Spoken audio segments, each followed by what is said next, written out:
ಪೊರಕೆ ನಿಮ್ಮ ದೊಡ್ಡ ಕೆಲಸಕ್ಕೆ ಬರುತ್ತೆ. ಪೊರಕೆಯ ಮೇಲೆ ಸ್ವಲ್ಪ ಹಾರ್ಪಿಕ್ ಹಾಕಿದ್ರೆ ಸಾಕು, ನಿಮ್ಮ ಮನೆಯ ದೊಡ್ಡ ಕೆಲಸ ನಿಮಿಷದಲ್ಲಿ ಮುಗಿಯುತ್ತೆ. ಇದನ್ನು ಹೀಗೂ ಬಳಸ್ಬೋದು ಅಂತ ತಿಳಿದ್ರೆ ಖಂಡಿತವಾಗಿಯೂ ಆಶ್ಚರ್ಯ ಪಡ್ತೀರಾ.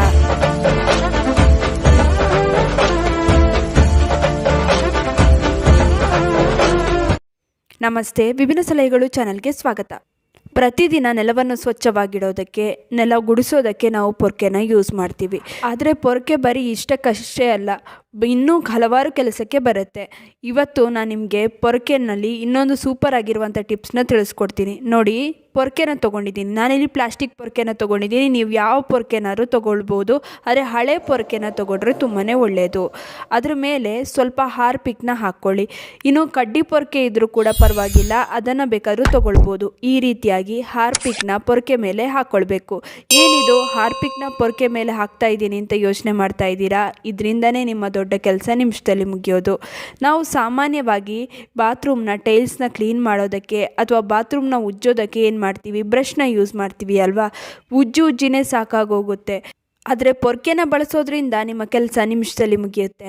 ನೋಡಿ, ನಾನಿವಾಗ ನಮ್ಮ ಬಾತ್ರೂಮ್ನ ಈ ಪೊರಕೆಯಿಂದ ಕ್ಲೀನ್ ಮಾಡಿ ತೋರಿಸ್ತೀನಿ. ಹಾರ್ಪಿಕ್ ಹಾಕಿರೋದ್ರಿಂದ ತುಂಬಾ ಸುಲಭವಾಗಿ ನಾವು ಬಾತ್ರೂಮ್ನ ಟಾಯ್ಲೆಟ್ನ ಕ್ಲೀನ್ ಮಾಡ್ಕೊಳ್ಬೋದು. ಸಾಮಾನ್ಯವಾಗಿ ನಾವು ಬಾತ್ರೂಮ್ನ ಟೈಲ್ಸ್ನ ಅಥವಾ ಕೆಳಗಡೆ ಫ್ಲೋರ್ನ ಕ್ಲೀನ್ ಮಾಡ್ಕೊಳ್ಳೋದಕ್ಕೆ ಬ್ರಷ್ನ ಯೂಸ್ ಮಾಡ್ತೀವಿ. ಉಜ್ಜಿನೇ ಕೈ ನೋವು ಬರುತ್ತೆ ಅಲ್ವಾ. ಅದರ ಬದಲು ನಾವು ಈ ರೀತಿ ಈ ಪೊರಕೆನ ಯೂಸ್ ಮಾಡೋದ್ರಿಂದ ತುಂಬಾ ಏರಿಯಾ ಕವರ್ ಆಗುತ್ತೆ, ಹಾಗೆಯೇ ತುಂಬಾ ಚೆನ್ನಾಗಿ ಕ್ಲೀನ್ ಕೂಡ ಆಗುತ್ತೆ. ಇದರಿಂದ ನಿಮ್ಮ ಬಾತ್ರೂಮ್ನ ಟೈಲ್ಸ್ ಕೂಡ ತುಂಬಾ ಚೆನ್ನಾಗಿ ಶೈನ್ ಆಗುತ್ತೆ. ನೀವೇ ನೋಡ್ಬೋದು ಎಷ್ಟು ಚೆನ್ನಾಗಿ ಕ್ಲೀನ್ ಮಾಡ್ಕೊಳ್ಬೋದು ಅಂತ. ಇವಾಗ ಸಾಮಾನ್ಯವಾಗಿ ಟೈಲ್ಸ್ನ ಉಜ್ಜೋದಕ್ಕೆ ನಾವು ಬ್ರಷ್ನ ಯೂಸ್ ಮಾಡ್ತೀವಿ, ಅದರ ಬದಲು ನಾವು ಈ ಪೊರಕೆನಲ್ಲೇ ಕ್ಲೀನ್ ಮಾಡ್ಕೊಳ್ಬೋದು. ನೀವೇ ನೋಡಿ ಎಷ್ಟು ಚೆನ್ನಾಗಿ ಕ್ಲೀನ್ ಆಯ್ತಲ್ವಾ. ಈ ರೀತಿಯಾಗಿ ನಾವು ಸಿಂಪಲ್ಲಾಗಿ ನಾವು ಹಾರ್ಪಿಕ್ನ ನಮ್ಮ ಪೊರಕೆಗೆ ಹಾಕ್ಕೊಂಡು ಕ್ಲೀನ್ ಮಾಡ್ಕೊಳ್ಬೋದು. ಸ್ವಲ್ಪ ನೀರು ಬಿಟ್ಕೊಳ್ತಾ ಇದ್ದೀನಿ. ಕ್ಲೀನ್ ಆಗಿದೆ ಇವಾಗ ಬಾತ್ರೂಮ್. ನೀವೇ ನೋಡಿ ಎಷ್ಟು ಚೆನ್ನಾಗಿ ಕ್ಲೀನ್ ಆಗಿದೆ ಅಂತ. ಸಾಮಾನ್ಯವಾಗಿ ಹಳ್ಳಿ ಕಡೆ ಎಲ್ಲ ಬಾತ್ರೂಮನ್ನು ಪೊರಕೆಯಿಂದನೇ ಕ್ಲೀನ್ ಮಾಡ್ತಾರೆ, ಇಲ್ಲ ಕೆಲವರ ಮನೆಯಲ್ಲೂ ಇವಾಗಲೂ ಕೂಡ ಪೊರಕೆಯಿಂದನೇ ಕ್ಲೀನ್ ಮಾಡ್ತೀವಿ. ಇದರಿಂದ ಏನಾಗುತ್ತೆ ಅಂತ ಅಂದರೆ ಈಸಿಯಾಗಿ ನಾವು ಕ್ಲೀನ್ ಮಾಡ್ಕೊಳ್ಬೋದು. ಹಾಗೆ ತುಂಬಾ ಶ್ರಮಪಟ್ಟು ಉಜ್ಜಿ ತಿಕ್ಕಿ ತೊಳೆಯುವಂಥ ಅವಶ್ಯಕತೆ ಇರೋದಿಲ್ಲ.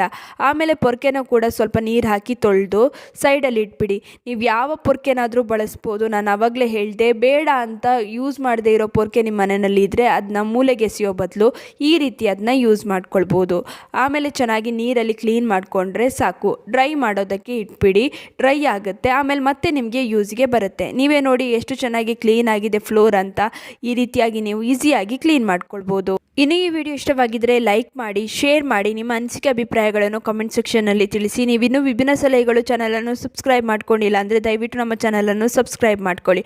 ಹಾಗೆ ಪಕ್ಕದಲ್ಲೇ ಇರುವ ಬೆಲ್ ಬಟನನ್ನು ಕ್ಲಿಕ್ ಮಾಡಿ. ಧನ್ಯವಾದಗಳು.